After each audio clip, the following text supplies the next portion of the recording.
Bom, olá a todos meus alunos, alunas e alunos, meus queridos. Sejam todos muito bem-vindos à nossa aula de hoje. Gostaria de me apresentar. Sou o professor Giovanni e estarei acompanhando vocês na disciplina de ciências, ok? Então, todos muito bem sentados, confortáveis. Separem o material de registro, por favor. Caderno de registro, lápis, borracha, caneta, ok? E tomem nota aqui, ó, deixei o nosso código da disciplina da nossa aula de hoje, ok? Ensino Fundamental, 6º ano, Ciências, capítulo 11. E o tema principal hoje são as estruturas que formam as camadas do nosso planeta Terra, ok?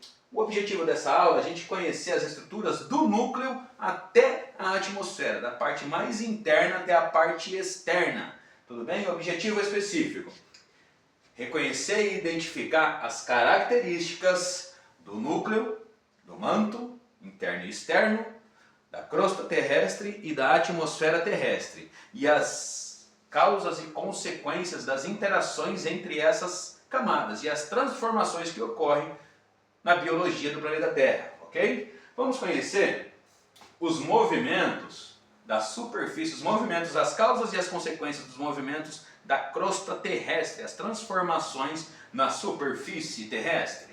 Vamos conhecer os fenômenos conhecidos como deriva continental, o efeito estufa e o aquecimento global. Lembre-se disso, efeito estufa e aquecimento global. Tudo bem, pessoal? Todo mundo tomou nota? Então é o seguinte, vem comigo que no caminho eu explico. Vamos lá. Eu gosto de iniciar essa aula com este infográfico, com essa imagem que é muito simples, mas muito bacana para a gente entender as camadas internas do nosso planeta, tá bem? Então, são essas camadas aqui, ó. Imagina que a gente pegou uma laranja, uma mexerica. Tem mexerica, quando a gente tira um gomo, parece essa imagem aqui, não é isso? Dá pra gente ver no interior da mexerica, a gente está vendo no interior do planeta Terra. Então a parte mais interna do planeta Terra é conhecida como núcleo. O núcleo é a camada sólida do interior do planeta Terra. Ele é sólido porque ele é formado pelos metais pesados, por ferro e níquel. Sabe o exemplo quando a gente vai fazer aquele achocolatado, para não falar o nome? Quando a gente não mexe direito, não fica lá uns grãos no fundo do copo. Por quê? Porque ele é mais pesado que o líquido. Então ele fica lá no fundo. Então esses metais pesados se aglutinam, se ajuntam, se aglomeram lá no núcleo. Então o núcleo é um exemplo aqui. Quem já jogou bolinha de gude? Isso, imagina então que o núcleo da Terra é uma bola de gude gigantesca de ferro. Depois nós temos a outra camada que é chamada de núcleo. O núcleo é a camada pastosa, semilíquida do planeta Terra. Basicamente ela é formada por rocha derretida, tá? Por conta da grande temperatura existente no interior do nosso planeta. No núcleo, a temperatura pode atingir 6.000 graus, que é a mesma temperatura do nosso Sol. No manto, a temperatura pode atingir 3.500 graus, por isso que a rocha chega lá dentro, ela derrete. A gente vai falar mais posteriormente sobre o ciclo das rochas. Eu trouxe aqui alguns exemplos de rochas, tá?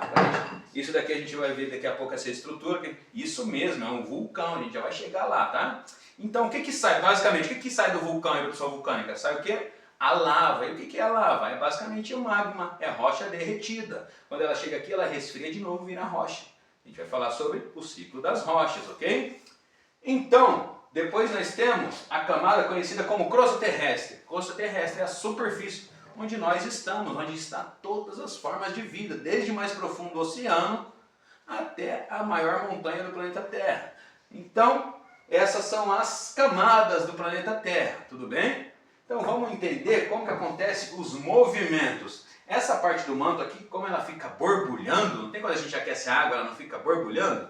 O manto também fica assim. E a crosta terrestre é formada pelas placas tectônicas, que ocorre o fenômeno conhecido como deriva continental. Exemplo aqui, sabe quando a gente vai comer um ovo cozido? Não tem? Aí a gente quebra a casquinha lá para tirar, comer a parte interna, que é a clara e a gema, lógico. Então a parte da casca fica toda craquelada, né? Então imagina que as placas tectônicas são como se fossem as casquinhas dos ovos. Então as placas tectônicas, elas recobrem a parte da superfície, a crosta terrestre. Ela é formada como se fossem grandes blocos, grandes lajes de rocha, que formam os continentes. Tanto as placas oceânicas quanto as placas continentais. Então as placas, um exemplo aqui, quem já viu lá em geografia o mapa mundi? Não tem a parte da América do Sul? Exatamente, parece um quebra-cabeças, olha aí que legal que ela falou. Então, se você analisar a América do Sul e a África, parece um quebra-cabeça. Isso diz que em algum momento, no tempo profundo, esses continentes já foram ligados. E existem evidências que a gente vai falar mais para frente aí. Muito bem, então já entendemos que é a deriva continental. Vamos entender agora o que é a atmosfera. A atmosfera é a camada de gases que recobre, que protege o planeta Terra dos raios cósmicos. Tá bem? Então vamos entender o que é efeito estufa. Efeito estufa é um efeito natural, positivo do planeta Terra. Lembrando que a atmosfera ela produz, armazena e recicla o gás que a gente respira, que é o...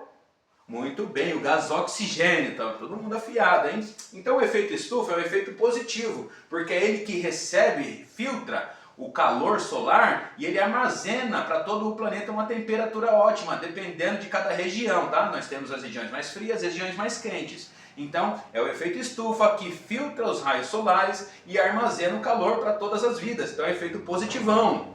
Agora o aquecimento global é negativo, o aquecimento global ele é causado pela produção de gás de efeito estufa, como muito gás carbônico, gás metano, vários outros gases que são causados por poluição, queimadas, o transporte irregular e vários outros problemas que a gente vai fazer até um trabalho de pesquisa sobre como reduzir o aquecimento global, tudo bem pessoal? Então já falamos sobre tudo, desde o núcleo, a atmosfera e os fenômenos como efeito estufa, aquecimento global, tá ok? Na próxima aula a gente vai fazer o experimento do vulcão e fica a pesquisa para vocês realizarem em casa. Como construir um vulcão com materiais recicláveis, ok pessoal? Então é isso, todo mundo já sabe, né? Vem comigo que no caminho eu explico, valeu?